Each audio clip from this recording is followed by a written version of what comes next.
I'd like to go ahead and call this meeting to order of the Audit Committee on Friday, February 7th of 2025. I'd like to start by asking the interpreter to explain how to access interpretation services. Please go ahead.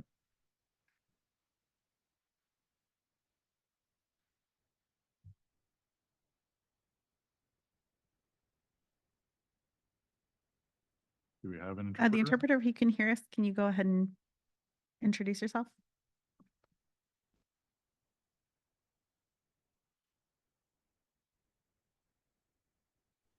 Hello, can you hear me? There we go. Thank you. Yes, we can now. 1 second. Okay, if you can hear me, thank you very much. This will be a message in Spanish. Buenos días, damas y caballeros. En esta reunión ustedes tendrán la oportunidad de tener acceso a la interpretación al español. Solo necesita presionar el símbolo terráqueo en su pantalla o puede buscar los 3 puntitos para seleccionar el idioma al español. Estamos a sus órdenes. Gracias por unirse a nosotros. Thank you and back to you. Quicker than normal. So I would like to take a moment to acknowledge the land that we call home. The tribal nations of the San Diego region have historically faced injustices. We acknowledge the harmony that existed between the land, nature, and its original peoples, who have since endured displacement, persecution, and systemic oppression. We pay our respect to the unceded territory and homelands of the 18 tribal nations in our region, the most in any county in the United States, from 4 cultural groups, the Kumeyaay, Degeno, the Sueño, Copeño, and the Cahuilla. This land has nourished, healed, protected, and embraced them for many generations in a relationship of balance and harmony. As members of the SANDAG community, we acknowledge this legacy. We aspire to learn from the indigenous traditional knowledge and experiences in undoing the injustices of the past. Now, please join me for the Pledge of Allegiance. Ready, begin. Pledge allegiance to the flag, United States of America, and to the republic for which it stands, one nation, under God, indivisible, with liberty and justice for all.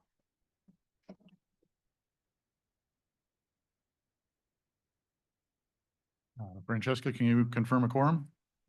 Thank you, Chair. We do have a quorum this morning.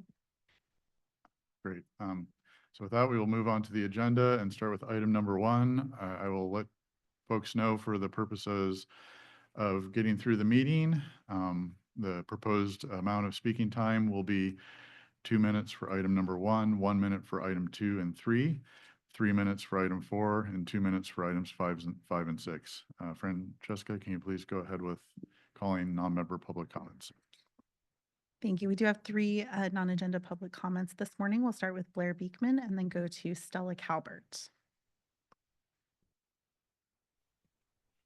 Hi, Blair Beekman. Wow, I'm first this morning. Hi. Hello to everyone. Happy Friday. I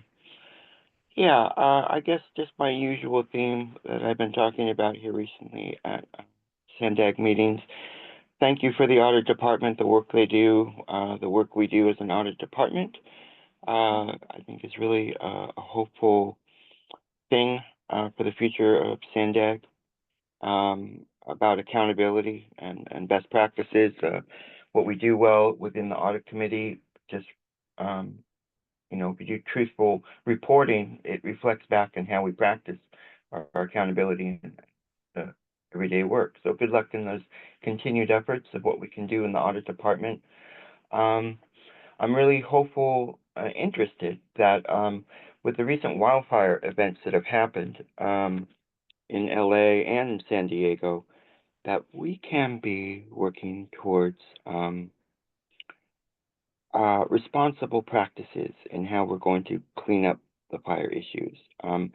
Governor Newsom has completely ended CEQA in LA, I think, or suspended. I think that's kind of a wrong approach.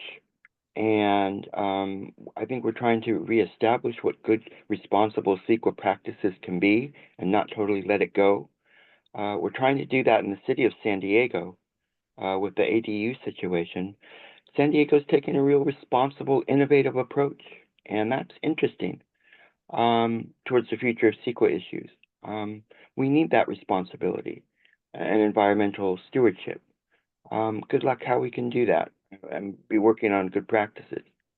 We need that in the time after fires and not to go crazy into the concepts, basically, of disaster capitalism, where everything goes, or anything goes.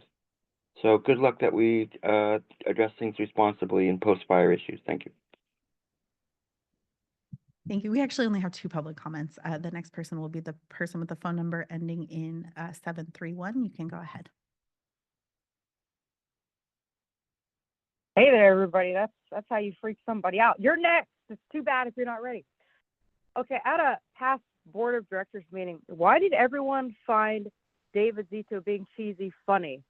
Or me liking cheese funny? I'm not sure which one it was or if it was both. And so I believe we need an audit investigation to look into whether or not it's possible for a geek to ride in dorky bike lanes without looking like a nerd. Not sure if that's a serious question or not, because I was not the one who said bike lanes are dorky, of course, for the record. And Courtney, I hope you have learned that I'm someone who advocates for giving rewards of harsh grading scores instead of money, although it does come with a side of respect. So keeping with the food theme, I think.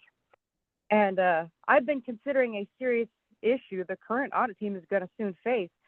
Is there some way we can force David Zito to become an honorary chair for the duration of his lifetime? Basically, he wouldn't have to chair any meetings. He just could chair any meeting at any time. Is that not fair? It comes with catered meals or snacks.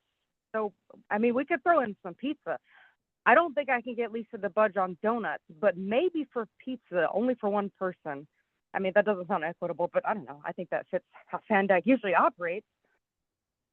Now, if we go with the actual serious thing, instead of me messing around, I also have many ideas for solutions to ethical issues that exist within SANDAG that also coexist outside of SANDAG within society on the whole. But I think the best place to address that is to the adult board members of the BOD. So I'm probably going to have to say that there, even things I don't necessarily want to say. But I just realized how big of an issue that responsibility, accountability, transparency really is everywhere. It's just a reflection of what we're looking at. So lastly, happy Lunar New Year. Thank you. That concludes the public comment. Thank you. Do I have any member comments for non-agenda items? Seeing none, I will make a comment, although this just as an update that I received from staff of something that Agnes has brought up several times, which is just the treatment of the minutes. And I got an update today that according to from the new chair of the board, Lisa Hebner, has said what the minutes will stay as action minutes, meaning that it's just going to show the votes and the results of the action minutes, but they're working on a new system such that by this summer, they should have a new system rolled out where the minutes, the agenda, and the video will all be linked. And so you can actually just be able to click on an agenda item or the minutes item and go straight to that item in the video, which should hopefully help some of the concerns that people have expressed. But I just want to provide that update since I was informed about that. With that, I don't know if Robin has any updates for behalf of Mario? Sure, I can give a few updates. Mario Orso, our CEO, was not able to join this morning, so he asked me to sit in. My name is Robin Waffner, Senior Director of Public Affairs and Internal Operations here at SANDAG. It's been a busy week. We joined Chair Lisa Hebner earlier this week with the San Diego delegation from the Chamber of Commerce to travel to Sacramento as part of their annual trip to meet with our legislative delegation and start those conversations as the legislative year is beginning. We had a lot of great meetings with members of our delegation as well as members of the administration. And next week, actually, we will be joining Mayor Ron Morrison as our SANDAG representative to Washington, D.C. as part of the NARC conference. That's the National Association of Regional Councils. So these are really good trips to have at the beginning of the year, every year, actually, as legislative sessions are kicking off, but especially this year as there are a lot of questions about what's going on. Unfortunately, at this point, we do have more questions and answers to share, but I can tell you that obviously we're keeping a very close eye on everything that's happening, and hopefully we'll have a lot more insight once our team comes back from Washington, D.C. next week to better understand potential impacts to the agency and funding for our projects and programs. Here at SANDAG, we've been keeping busy. One of our areas of focus continues to be the toll roads.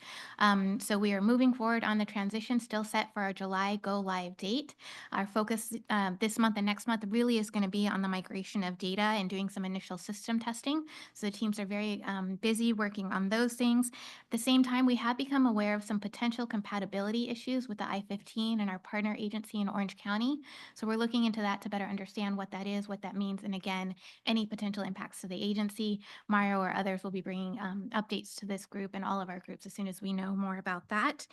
And last but not least, related to the toll roads, we're also planning to release an RFI or RFO in the coming weeks to pursue an organizational assessment of our toll roads operations, really get into the organizational structure, processes, procedures, and identify any opportunities for improvement as we move forward on all of these fronts. So we're really looking forward to what we can learn from that assessment. And then we also just wanted to mention we are still on track for the office move. In fact, starting Monday, all SANDAG employees will be working remotely through the end of February, most likely through mid-March. Public meetings will still continue to be held here at SANDAG at least through the end of February, and we'll keep you updated on your March meetings. And we will remain open for the public and anyone that needs to access us through that time as well. And with that, that concludes all of our updates for today. Thank you. Great updates. With that, we'll move on to item number 2, which is Courtney's independent performance auditor updates. Thank you, Chair. I'm Courtney Ruby. I'm the Independent Performance Auditor, and I will let you know what's been going on for us. I do want to first comment on how great it is to hear that there will be an organizational assessment of SR 125. I think that's really wonderful that the administration is pursuing that. So what we've been doing is we have a push on recruitment. We have a lot of open positions that are active, and HR has been doing a great job to support us in that. So we are hopeful. We have an ambitious plan that the board, that the audit committee had approved in July, and I will be bringing back revisions next month to that. And additionally, we're hopeful to bring on some auditors in the next couple months to assist us in completing this year. In relation to the work that we've got going on right now, we have an audit of sole source that we are wrapping up. So we will be heading into the reporting phase within the next week on that. We are wrapping up the H&TB audit as well. We're wrapping that up in field work right now. So we're still in field work on that one. We are scheduled to bring those to you in April. We are going to bring them both at the same time. We think there's a lot of synergy between the two and that it will make sense to do that. When we look at our other work that's going on, we have a financial assessment, independent financial assessment that we led an RFP for. We received proposals. We just completed interviews yesterday. Contracts was great support in this process as well. So we're hopeful to be initiating that sometime soon. We do have a legal RFP open right now for our independent counsel for the audit committee, as well as the OIPA. And we'll keep you updated. So it is open. We're still accepting bids at this time. And we're going to reveal to you today or share with you the quarterly report for the audit recommendations. And just want to also say that we're streamlining that process. So today you'll see this quarterly update that we're doing that is more of a verbal report, although there is a couple PowerPoint slides. And then we're working behind the scenes to continue to improve that process.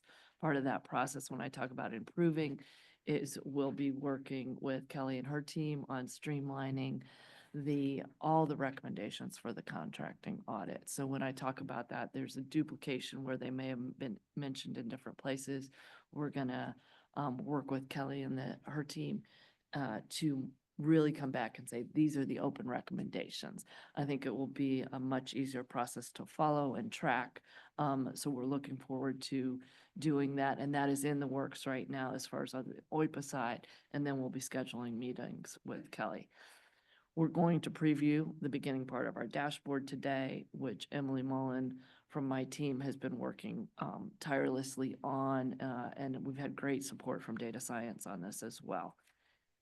We'll talk about the last couple items. We'll talk about the grand jury response in a few minutes. And we are scheduling our first Let's Talk Ethics lunch to be held in March. So there'll be more information forthcoming on that in case audit committee members want to join. And other than that, we're boxing things up and ready to have a productive month offsite. Great. Lots going on. Lots going Good on. stuff. I guess wasn't in your report, but I did have a question since it's ongoing about, are we in communication with, the Jennifer from doing the ACFR, and when is that gonna be coming up to us soon? We're scheduled to have our next quarterly update to find out what's going on with that. But I do not believe we have her on the schedule A yet. date yet? As Okay. far as, yeah, but it will follow up on the timing. I believe that everything continues to be on track, so we don't have any word that Was anything. hopeful to beat last year. Okay, thanks. We will now move to public comment. There's a reminder on this topic. It's 1 minute. Thank you. Truth, you can go ahead. Okay, I just wanted to say something real quick that it was all a good update, but I just want to say that I support the Let's Talk Ethics lunch idea. That's great. Maybe we could expand that into society. Although the other solution is the good people, the people that know right from wrong, are the example for other people. The only problem is getting the other people that seem to lack ethics is recognizing that that is the way that you should strive to be. I haven't figured out how to get that to happen, but I just want to say I support that concept because talking about how to improve is very important. Thank you. That concludes the public comments on the site. Thank you. Oh, I'm sorry. Actually, Blair Beekman put his hand up. as Okay. well. You can go ahead. Hi, Blair Beekman. I just wanted to quickly offer, I was a bit insulted on the previous public comment item by the other public comment person today. I think she owes me an apology. I was trying to offer, responsible best practices. It's a bit goody-goody-ish of me, but that doesn't merit myself being called a freak, I think. I think she should apologize, and let's hope we have a good meeting. Thank you. That concludes the public comments. Okay, thank you. Any committee member comments on the update or questions? Nope. Okay, with that, we will move to the consent, and the only thing on the consent is the approval of minutes. And so could we go ahead with public comment on the approval of the minutes? And again, that's 1 minute. I don't see any hands from the public. Perfect. Any member comments or corrections for consent? If not, entertain a motion to approve. I move to approve the minutes. Thank you. Motion by Pickney Forrest. Do I have a second? I second. Thank you. Second by Dorsey. Please vote.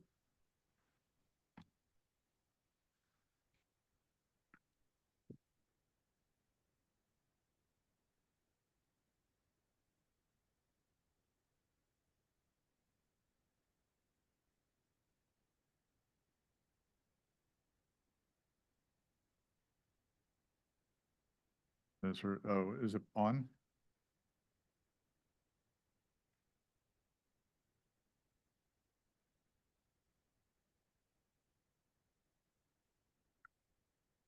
Okay, can we get a verbal vote from Dorsey? So can you record that? Thank you. And that motion does pass unanimously with those members present. Perfect, thank you. We will now move on to the report section. The first item is the grand jury report response. And since Mario isn't present, I will let Courtney kick this one off. Thank you, Chair. So at the last meeting, we talked about the grand jury report and that we were in the process of providing a response to the grand jury, and this is what is included in the packet today. I will briefly go through the items and then we can take questions and see if Robin wants to add anything after I've concluded my remarks. The letter will be signed by both myself and CEO Orso. For the first item, the OIPA is understaffed, which negatively impacts audit effectiveness, thoroughness, and value. The recommendation was to review OIPA staffing recommendations and collaborate with the audit committee to provide additional qualified staff. For this, the OIPA, with the concurrence of the CEO, partially agree with the finding that OIPA is understaffed. However, we did not agree that this has impacted our effectiveness, thoroughness, or the value of our audit work. So we talked about how the staffing levels, it has been difficult to hire at times. And obviously, we have a long list of high impact audit areas, and the more staffing that we can fill our positions, then we'll be able to effectively address that. And that we are in the process, every time that we've brought a request forward for staffing, it has been, funding has been found either in the budgeting process or mid-cycle. For finding 2, this is a finding that's directed to the board, and this was in relation to general counsel, and the board just discussed this at their last board meeting. It was that the SANDAG general counsel reports directly to the SANDAG executive officer, creating the appearance of a conflict of interest. The recommendation was to reevaluate SANDAG's reporting structure and consider having the general counsel report directly to the board of directors. So the board has considered this finding at its January 31st, 2025 meeting and agrees that changing the line of reporting for the general counsel would avoid the appearance of a conflict of interest. They have been working with independent legal counsel for the past several months as a pilot. Finding 3 is the OIPA lacks outside, well, I should pause right there. Robin, is there anything on that item you want to add? No, I think you reflected the feedback. Thank you. For finding 3, the OIPA lacks outside independent counsel and must use the SANDAG general counsel for legal advice, creating the appearance of a conflict as well. And the recommendation was to continue pursuing and make a priority access to independent outside counsel. So OIPA, with the concurrence of the CEO, partially agrees with this finding. While we lack a formal process, in August of 2020, OIPA did, with the assistance of management, contract independent legal counsel on a matter. So it has happened before. However, there is a formal RFP that has been let, and we are accepting bids right now, as I said in my opening remarks about OIPA's activities. So we are moving forward on this recommendation. Finding 4 is the corrective action plan is difficult to locate and is updated sporadically, making it difficult for the public to track progress against audit findings and recommendations. The recommendation was to make the corrective action report easier to access on the SANDAG website. So OIPA, again, with the concurrence of the CEO, partially agrees with the finding. The corrective action report can be difficult to locate, and we acknowledge that. However, we disagree that it has been reviewed sporadically. We note that the audit committee during meetings in July 2020, June 2021, June 2022, July 2023, and October 24 have reviewed the corrective action report. We do acknowledge that this past year, it was presented 3 months later than usual due to competing priorities and allocation of resources. So we are currently implementing this recommendation, the part that we agree about. We are working on the dashboard, which we're going to preview shortly with you all to make it easier to find the recommendations and the follow-up status. Finding 5 was the corrective action report has numerous findings and recommendations with corresponding corrective actions that are overdue or are missing implementation dates. The recommendation was to provide implementation target dates or metrics that track implementation progress on a scheduled basis. This was more directed towards the administration, and the CEO, in this case with the concurrence of OIPA, agrees with finding 5.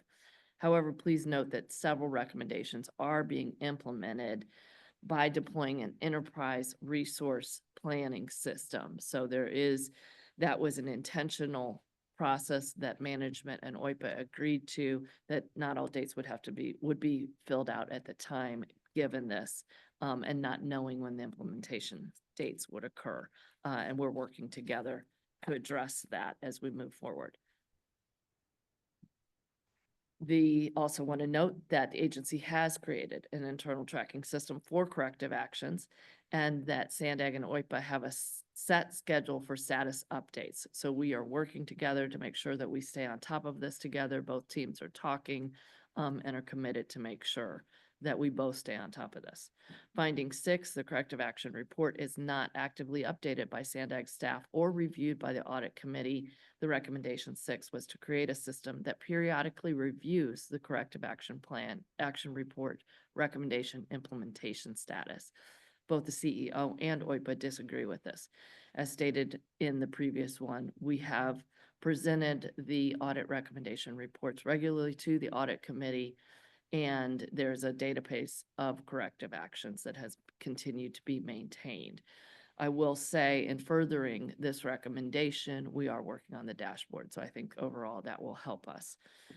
And that concludes my report, and I'm happy to take questions, or if Robin, through the chair, would like to add anything.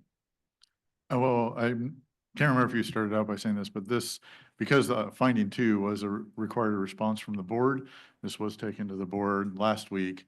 And my recollection, although staff can correct me, was that there haven't been any changes proposed to the response based upon that board meeting, that they were accepting of the response. Is that correct? It is correct. Okay, Yes. thank you.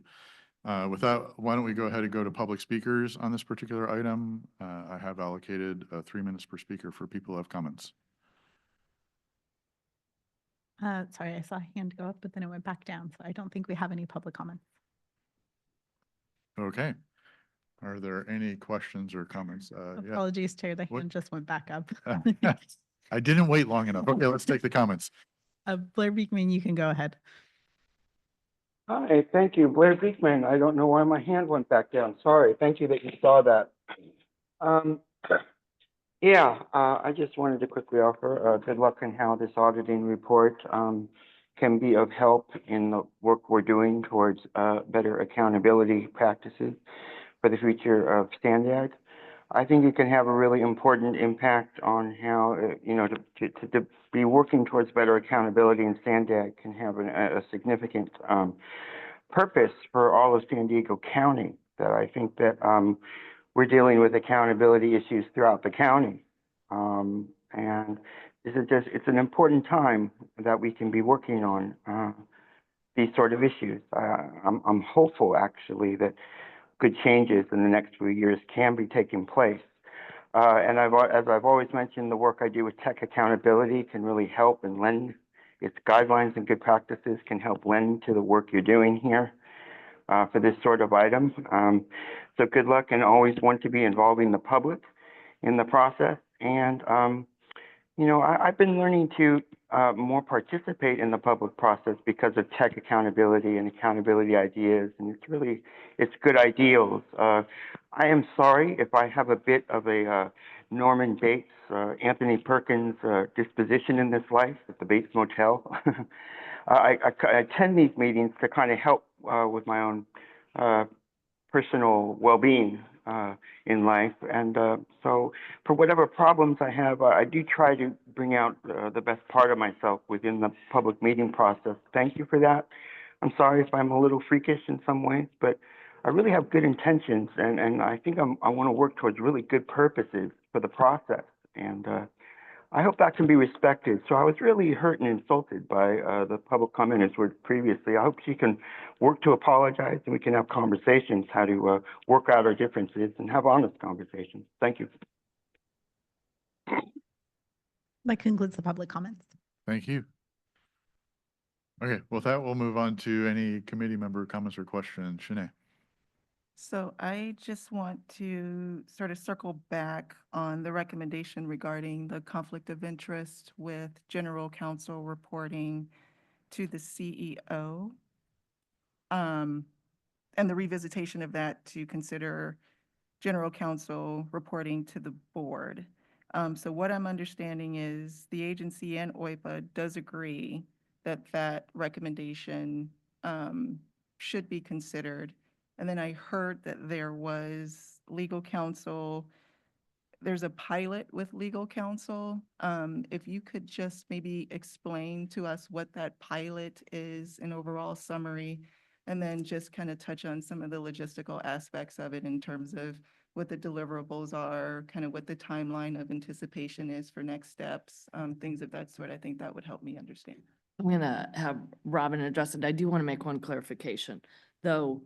the grand jury is very specific in who can respond to what aspects of this. So on actually item 2 was directed to the board of directors. So OIPA or the CEO had no response or recommendation in that. With that, Robin? I appreciate that clarification, and not to continue to punt it, but I am going to ask Amber Lynn to share what that pilot program has been. Essentially, we've contracted out outside legal counsel to serve the board of directors for the past number of months. But Amber Lynn, if you can. start. Certainly. So beginning in September of 2024, the agency contracted with an independent law firm that is providing support to the board of directors during its meeting and as a direct contact to the board of directors. In November, the board actually voted to extend that pilot period from 6 months to a full year through September of 2025, so that it can engage in these conversations around the model or the structure that it would like to see for its general counsel position, and then really the provision of legal services in general. So that work is underway right now. I believe they're going to have another conversation around the general counsel position and the reporting structure in April, tentatively.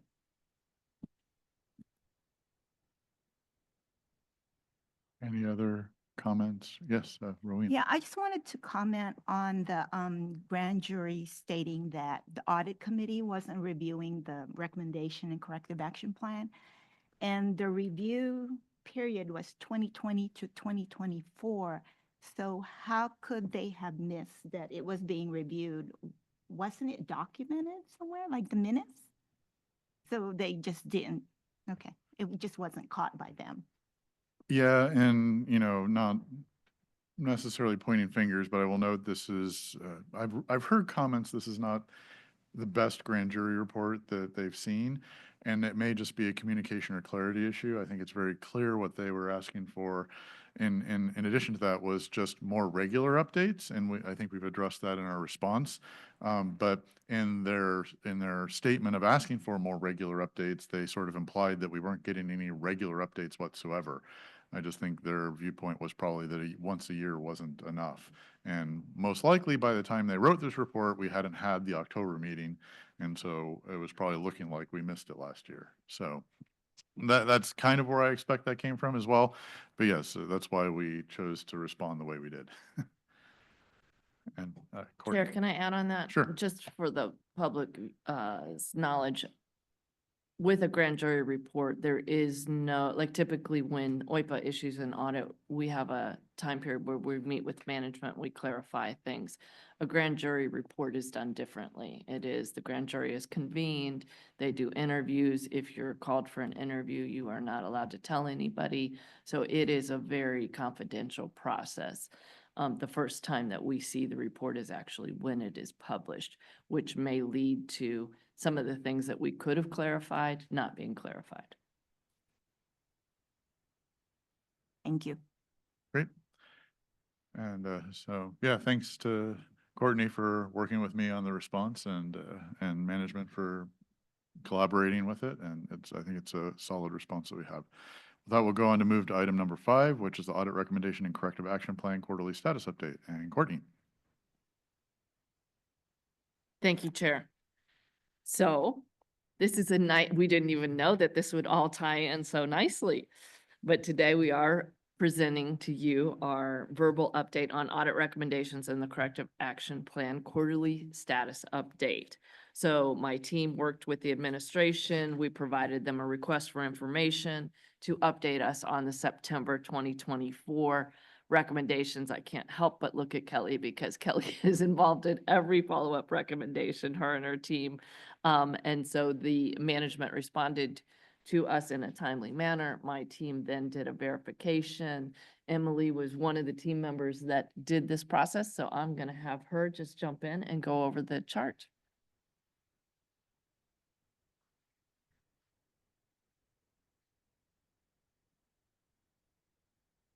Thank you. So you'll probably recognize the setup of this matrix. It's very similar to our annual reporting that we presented to the audit committee in October of 2024. And as Courtney mentioned, in order to streamline the process before the grand jury report even came out, we were undertaking a method of breaking up the status checks with management to make it easier on them, to avoid giving them a big ask at the end of the fiscal year. So part of that was sending a request before the end of last year to give us updates on all of the recommendations that were due to be implemented by September 30th. And as Courtney mentioned, they responded, they provided all of the information. We went in and verified that either through the policy changes, through looking in the ERP to confirm that all of these were implemented. There were a total of 4 audits that had implementation statuses due in September. And I do want to point out there was one due November 30th, but in our checks, we found that it was scooped up with all of these as well. So we went ahead and marked that as implemented and closed that out as well. So we have the contracts and procurement operation and system control audit reports, part 1 and 2. They had a total of 5 recommendations that were all marked as implemented. And then we also had the purchase card and the most recent contracts, invoicing, and payment process audit. And I do want to point out most of these recommendations dealt with either training for project managers, updating standard operating procedures in contracts and procurements, or adding extra checks for hospitality purchases. And so all of these have been implemented. Like Courtney mentioned, we did go in and test. We have all of the documents were furnished, and so we're confident marking these off. Any questions? I have questions. Those were the findings that were implemented, so we still have some open? There These- are some for those audits, yes, but those had due dates that had come. Okay, and they're all implemented, just, thank you. Okay, well, first we'll go to public speakers. On this item, we have 2 minutes. Do we have any public speakers? Francesca? I don't, no, we don't have any public comments. Okay. Then other questions. So yeah, that just from the perspective of what was presented, this was just the contracts audit, or those are the ones that were implemented across all of the audits that is under OIPA's jurisdiction, as opposed to all of the audits, period? This is all under OIPA's jurisdiction. So Okay. anything that had a due date as of 9/30/24 Okay, was requested by management to provide us with evidence that they've been implemented. And that's what we went through. And as Emily stated, we scooped up one that was due on 11/30 because our procedures confirmed that when we were doing this. doing it. Okay, great. And were there any that, were there any that weren't done then? I mean, so it sounds like for this period, we're on track. Exactly. This is Okay. the full population that we provided management, Right. and all were implemented on time. Okay, great, perfect. Yes, Shanae? Just a quick follow-up. And so the next period, what period are we looking at? The next period would be closing as of 12/31/24. So essentially year end. Yes. Okay. Okay, great. With that, we will go ahead and move on to item number 6, which is the online dashboard update. Courtney? Great. Looking forward to this. We are very excited to share this with you today. And the quarterly report that you just looked at will be incorporated into the online dashboard. So really, when this project is complete, you'll have an ability to go in and search on recommendations and their status. But I am going to hand it over because this is Emily's baby and let her go ahead and preview what we have. Thank you. So I'm trying to share my screen. Hopefully this is large enough for all of you to see. This is a draft. We have not published this yet because we are still working on details and wanting to show the audit committee before this is finalized. But SANDAG Data Science has been very helpful in getting this off the ground. It will be hosted on SANDAG's internal data portal, like a lot of our other border wait times and things that the agency tracks. So what we wanted to do with this dashboard was make it very user-friendly, have one place to warehouse all of our pending and implemented recommendations so they can be easily found. So what we have the ability to do is filter by the date of the audit, the name of the audit, the status of recommendations, when they're due. So for example, member Pickney Forest had asked, when is the next due date? You could go in and search. You could choose a date range or just one particular date, apply that, and then have it pull up when those audit recommendations would be due. And you can also search by who the recommendation is assigned to. So if you'd like to see how many we have pending for finance, you could pull that up as well. Then we have a visualization of the current, and these are just OIPA audits and investigations. This is not tracking like the ACFR or any external audits. But this will tell you based on the status, how many are outstanding and what audit they belong to. So this just helps give a visualization. For example, you can see the vendor's audit all implemented. So this one has none that are pending, whereas some of the newer investigations, they are all still pending.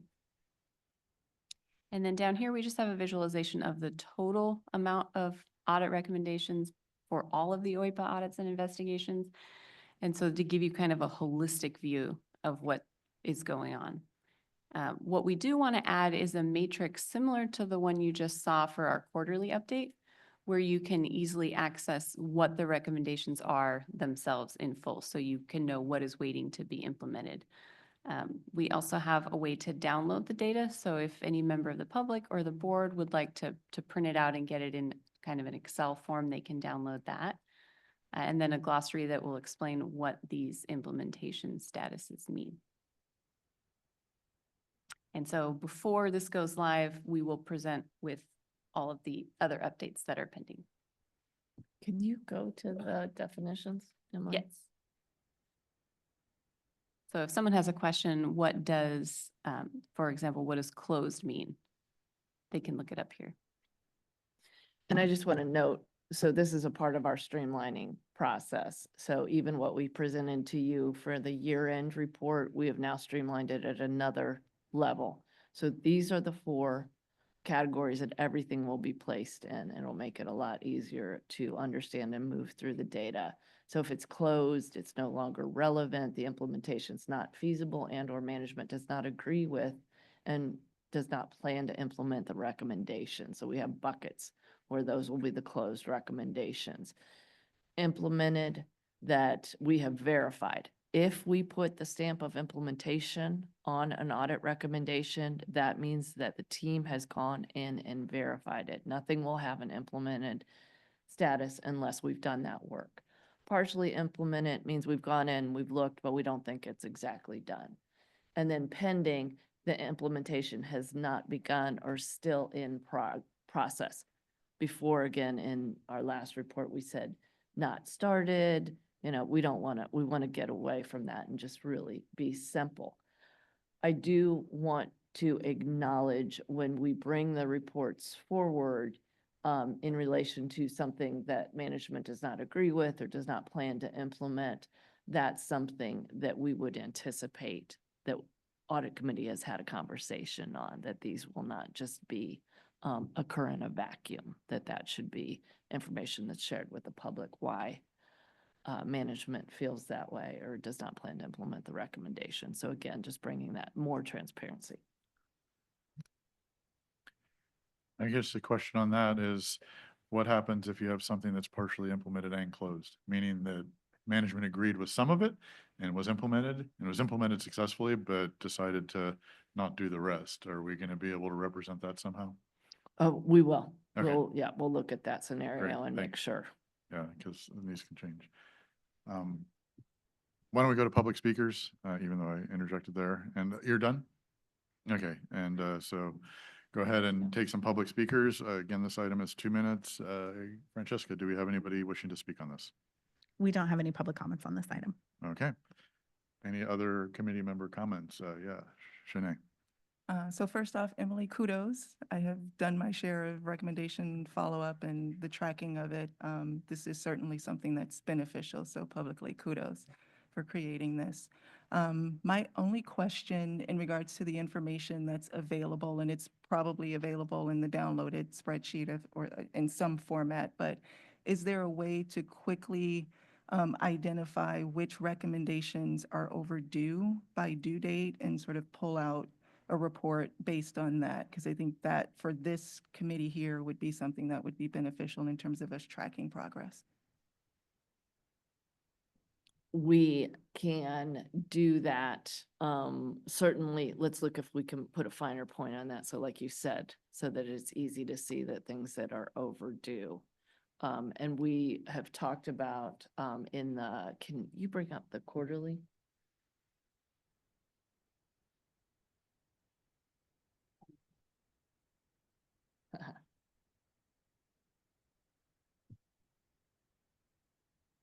one thing that we're noting, this is actually from that's okay, the annual.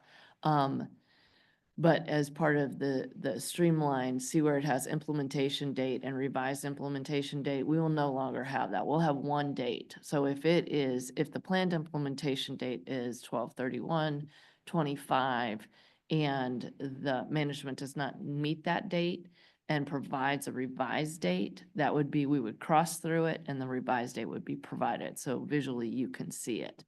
But we will also make sure that the filter mechanism is there for past due. Great, thanks. Other comments, questions? All right, thanks.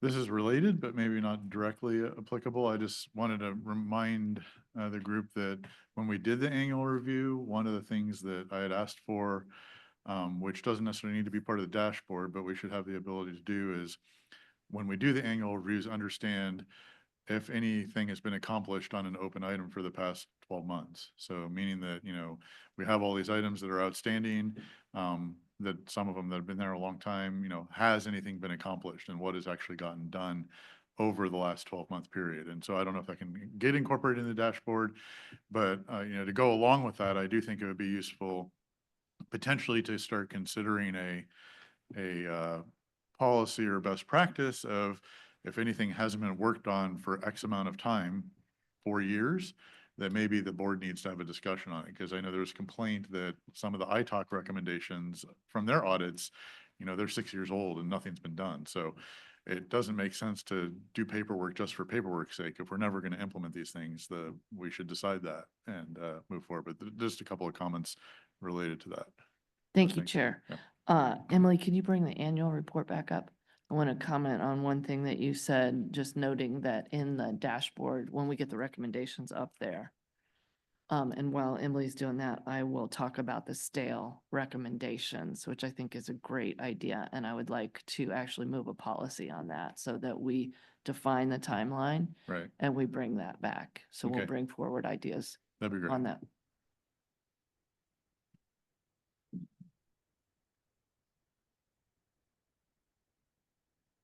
So here you see OIPA's comments at the end of the year. Right. That should always be currently, and that will be incorporated in the dashboard. So when you see the final dashboard populate, you will have OIPA's comments and it will talk to you about where that recommendation is. So if it hasn't been implemented, but management, as management said in some of these, if you look at the third one down, pending due to inefficiencies, plans are underway to return to CMS. OIPA will revisit this recommendation after the transition. So that information will be present in the recommendation dashboard. Okay. Thank you. Anybody else? Otherwise, I think this is the fastest meeting we've had in a while, so it's nice to be efficient. I did want to note that good news and bad news, I guess, is that I expect this will be my last meeting as chair. The appointments occur at this time every 2 years, and I'm close to being termed out just by Board Policy 39. So I believe we'll get a new chair. The good news is that at least we should have a new vice chair as well, since to replace David by the next meeting, and as well as an alternate. Hopefully I'll be able to stay on in a role there, and we'll find out shortly. But it's been fun. I feel confident that we have a great team now, and that the handoff should go smoothly, and we'll always be available and for consultation for anybody who wants to talk. But I've appreciated my time on the committee, and Agnes isn't here, but she's been on the committee almost as long as I have. She joined about 2 months after I did, so I've always appreciated her insights, in particular, just since she's been here the whole time. So thanks for the help, everybody. And with that, we will go ahead and adjourn the meeting. Oh, sorry, Courtney.